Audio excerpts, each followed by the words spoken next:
Baik, kita sampai ke bagian kedua, video bagian kedua pada bab getaran ya. Tadi kita sudah belajar pada video pertama sudah belajar mendefinisikan apa itu getaran. Jadi kalau ditanya apa itu getaran, getaran adalah gerak bolak-balik secara periodik di sekitar kesetimbangan. Nah, sekarang kita akan membahas tentang besaran-besaran fisika apa saja yang terdapat pada getaran. Gitu ya. Nah, besaran-besaran besaran pada getaran yang terjadi pada benda yang bergetar, begitulah ya untuk lebih lengkapnya. Jadi besaran-besaran yang terjadi pada benda yang bergetar. Yang pertama ya, kita lihat bahwa benda ini adalah bergerak ya. Bandul ini bergerak, benda ini juga bergerak. Nah, kalau dalam gerak biasanya tidak lepas dari sebuah besaran, yaitu besaran waktu ya. Waktu apa nih? Nah, dalam hal ini adalah waktu. Nah, kalau kita mencatat nih ya, kita kembali ke gambar ini. Kalau dari A kita ketika diberi simpangan, kemudian kita mulai mengukur gerakan dari benda ini dari A ke B ke C ke B ke A, itu waktunya berapa gitu ya. Maka kita bisa menyebutkan itulah waktu yang diperlukan untuk melakukan satu ayunan ya. Jadi dari sini kita lepaskan dan waktu mulai diukur dari A ke B ke C ke B kembali lagi ke A. Nah, itulah waktu yang diperlukan untuk membentuk satu ayunan ya. Nah, waktu itu ya disebut sebagai periode ya. Jadi besaran yang pertama yaitu ada namanya periode. Lambangnya adalah T besar gitu. Periode. Apa itu periode? Periode ini adalah waktu gitu ya, waktu yang diperlukan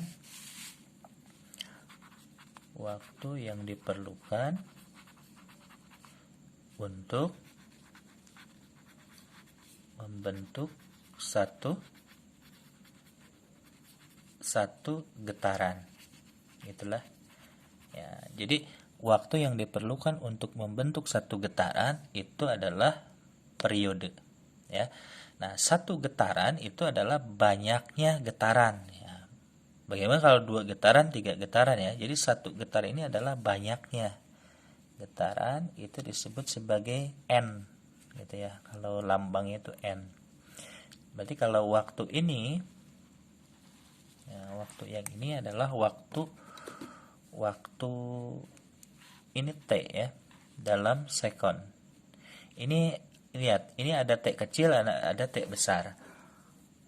Ya, jadi kalau secara matematis kita bisa merumuskan T besar ini adalah waktu yang diperlukan untuk membentuk satu getaran gitu. Jadi T dibagi N ya. Misalkan gini, ada sebuah benda berayun atau bergetar, ternyata untuk membentuk 4 getaran, karena kan mengukur kita tidak selalu harus satu gitu ya, tidak satu getaran saja. Misalnya ada 4 getaran ya, N-nya adalah 4, dan terjadi misalkan waktu yang diperlukan pembentukan adalah 2 detik, berarti T-nya adalah 2 detik. Berarti berapakah periodenya atau waktu yang diperlukan untuk satu getaran? Nah, kalau untuk 4 getaran 2 detik, berarti untuk satu getaran berapa itu ya, tinggal dibagi ya. Itu berarti periodenya adalah T dibagi N gitu ya. Berarti 2/4 atau setengah ya. Setengah detik. Jadi perlu waktu setengah detik untuk melakukan satu getaran gitu ya. Setengah detik satu getaran. Berarti setengah detik Nah, setengah detik, kemudian 1 detik, 1,5 gitu ya, kemudian 2 detik, dan jika 2 detik ini akan ternyata terbentuk 4 getaran ya. Jadi tolong diingat, ini periode getaran adalah waktu yang diperlukan untuk membentuk satu getaran. Jadi kita menghitungnya satu getaran itu berapa waktunya. Nah, itulah ya. Nah, itu adalah periode. Kemudian besaran yang kedua adalah ada yang namanya frekuensi.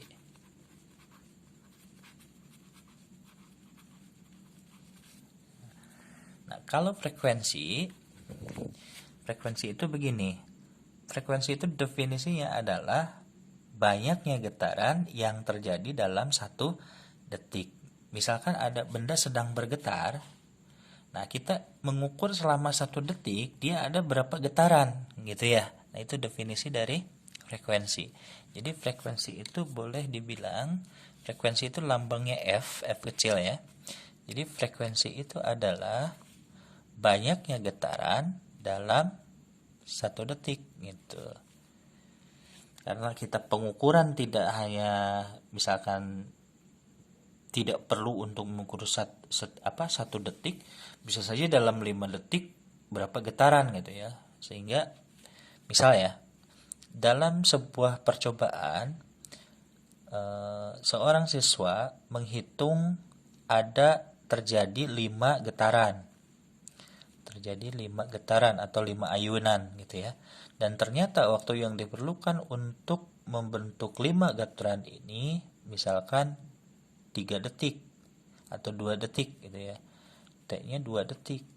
2 detik untuk membentuk 5 getaran. Nah, berapakah frekuensinya? Ya, berarti tinggal frekuensinya adalah ya N per T atau 5 dibagi 2, artinya 2,5. Nah, satuannya itu adalah getaran per detik atau disebut sebagai hertz. Ini disebut sebagai hertz atau disingkat Hz gitu ya.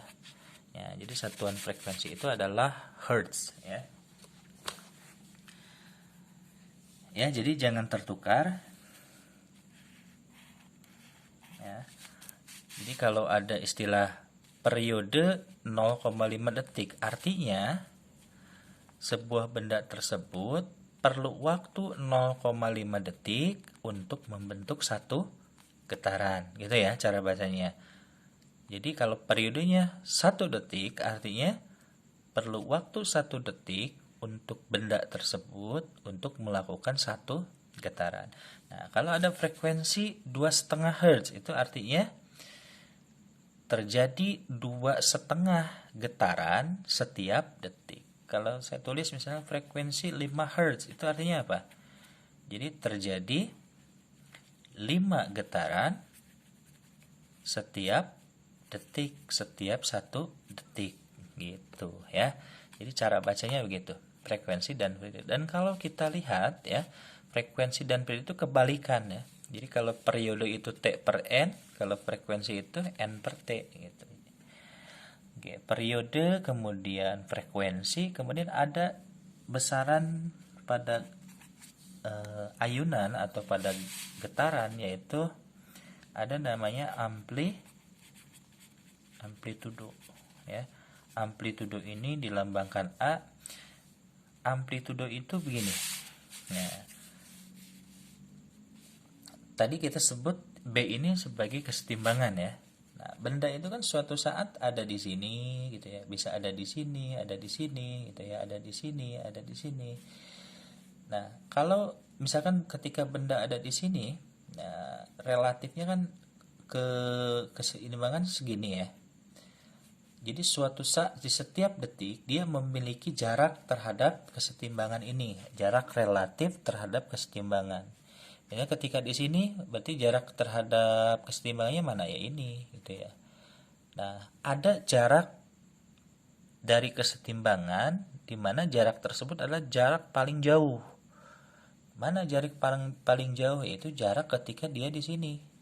Dia ini adalah jarak terjauh dari kesetimbangan. Nah, ini ya. Ini adalah jarak terjauh dari kesetimbangan, kita sebut sebagai amplitudo ya. Jadi mana amplitudo? Amplitudo itu ya dari A ke B itu amplitudo.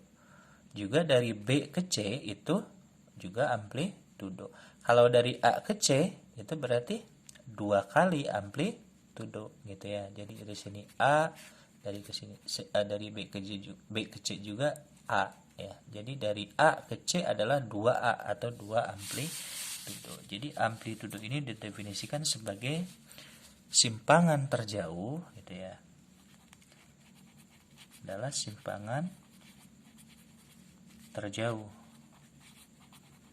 Dari mana? Ya, relatif dari keseimbangan. Simpangan terjauh dari kesetimbangan. Itu ya. Jadi ada 3 besaran penting, ada periode, ada frekuensi, kemudian ada amplitudo. Kemudian pada getaran, nah nanti kalau pada gelombang nanti ada satu lagi besaran, nanti sama ya, pada gelombang juga ini akan ketemu besaran-besaran seperti ini ya, periode, frekuensi, dan amplitudo. Baik, itu saja besaran-besaran pada gelombang. Pada video berikutnya kita akan belajar mengerjakan soal yang berkaitan dengan getaran ini ya.